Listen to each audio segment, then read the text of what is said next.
Happy Father's Day sa lahat ng mga tatay, mga responsabling tatay, at saka magagaling mang-iwan ng mga tatay, char. So ngayon nga, pinagluto ko ng aking mga kasamahan ng munggo overload. Kasi nga po, syempre, disponeering lang palagi yung aming ulam. Kasi nga, malayo kami sa palengke. Once a week kami namamalengke.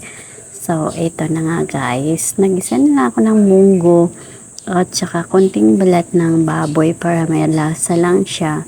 Good for 4 kami po dito. Tapos pinarisa namin ng pritong isda.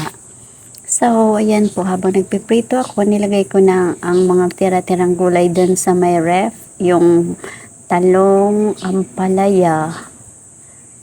Yan nga lang po, talong at saka ampalaya para, syempre, pwede naman yung ampalaya sa munggo, diba? At saka yung talong, pwede naman sa munggo. Tapos may konting kalabasa.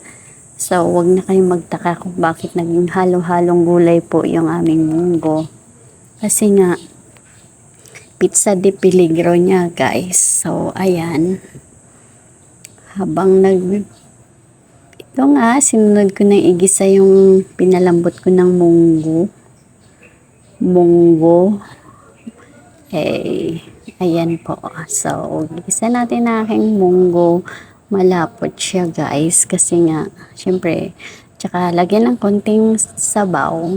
Ano nga ba to? Alam ko namang alam nyo na magluto ng munggo. Pero syempre, papakita ko lang sa inyo para may ma-content ako, diba? Tsaka, ayan, antayin muna natin kumulo at lumambot yung mga gulay. Para, ayan, sinunod ko na rin yung malunggay na pinitas ko dun sa harap ng bahay ng aming kapitbahay. O, diba guys, may ulam na kami ngayon. So, okay, thank you for watching. Bye!